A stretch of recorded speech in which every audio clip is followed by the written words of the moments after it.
Assalamualaikum warahmatullahi wabarakatuh. Perkenalkan nama saya Rudi Nugroho, NPM 21100101057 kelas 4G reguler malam dari kampus Universitas Islam Kalimantan Muhammad Arsyad Al-Banjari Banjarmasin. Jadi pada kesempatan kali ini saya ingin mentutorialkan dan menjelaskan bagaimana cara mengkonfigurasi router melalui TP-Link emulator. Baik, langsung saja kita buka Google Chrome. Kita cari di sini TP emulator, kemudian TP-Link. Nah, kita pergi ke bagian bawah. Di sini ada high power, rumah, router, high power. Karena ada pilihan satu. Nah, di sini ada 3 pilihan. Yang pertama ada access point, kemudian ada rank extender, kemudian ada router. Jadi kita pilih router yang di bawah. Jadi TP-Link ini biasanya digunakan untuk memancarkan sinyal WiFi sehingga kita dapat menghubungkan seperti ke komputer, tablet, smartphone, dan alat elektronik lainnya ke jaringan tanpa harus memakai kabel. Dan kita klik setup, quick setup.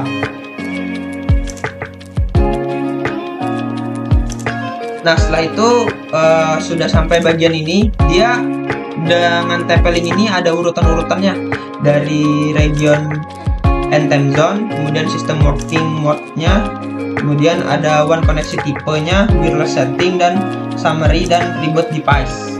Jadi langkah pertama kita pilih regionnya dulu, karena kita tinggal di Indonesia, jadi kita pilih Indonesia, kemudian jamnya kita sesuaikan dengan Jakarta. Nah, setelah itu ada 3 pilihan. Karena awalnya tadi saya memilih router, jadi kita pilih router. Nah, kemudian di sini ada 5 pilihan, yaitu dynamic IP atau static IP.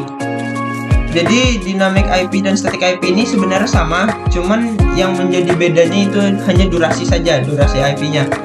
Jadi IP static ini ditetapkan manual pada sebuah perangkat durasi yang lama, sedangkan IP dinamis ini atau IP dinamik memiliki durasi yang singkat karena berubah setiap kali perangkat dimatikan atau di-reset ulang.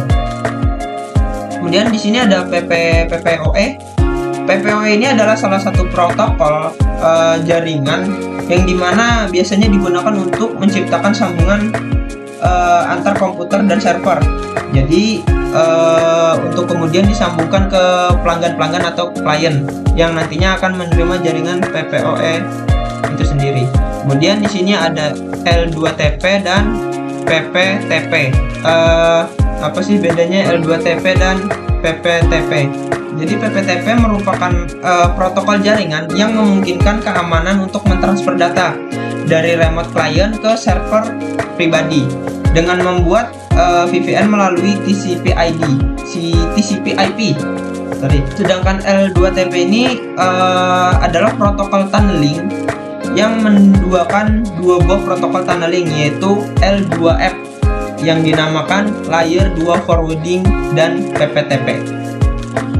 Nah, kemudian di sini kita memilih dynamic IP saja karena tidak ada data yang diinput atau IP yang ingin diinput karena kita memakai TP-Link emulator. Jadi kita memilih dynamic IP saja, kemudian kita klik next dan kita klik next lagi. Nah, pada di sini ada yang namanya wireless. Jadi di sini ada 2.4 GHz wireless dan 5 GHz wireless. Jadi untuk network name-nya SSD ini gunanya untuk ketika kita ingin menginput atau memasukkan username. Jadi kita tidak perlu lagi memasukkan SSID-nya kecuali WiFi itu di-hide atau disembunyikan oleh si pemilik WiFi. Jadi untuk passwordnya sendiri itu bisa dirubah sesuai dengan keinginan kita. Kemudian di sini sama dengan penjelasan di atas dan kita klik next saja. Ini data yang sudah kita input tadi akan kita save. Nah, setelah data tadi kita save, otomatis dia akan berhasil untuk penginputan datanya. Kemudian kita klik finish. Nah, jadi tampilan router ini seperti ini. Ini karena internetnya tidak ada, hanya sebatas TP-Link emulator, jadi tidak memerlukan internet dia, kecuali kalau kawan-kawan nanti ingin mengakses atau mengkonfigurasikan, itu pasti harus tersambung, karena kalau tidak tersambung otomatis transmisi datanya atau jaringannya dia tidak akan jalan. Jadi fungsi dari router ini adalah sebagai satu koneksi internet kabel ke beberapa klien. Maka apabila kita melakukan akses internet dari DSL dan modem, itu biasanya dia menyediakan hanya satu user saja. Dan kita scroll ke bawah, di sini ada access point-nya, yang dimana tadi kita input sudah SSD-nya yang bernamakan TP-Link 7B00. Untuk statusnya masih off karena ini hanya sebatas emulator. Ini untuk 24 GHz wireless-nya, ini untuk jaringannya, dan ini untuk 5 GHz wireless.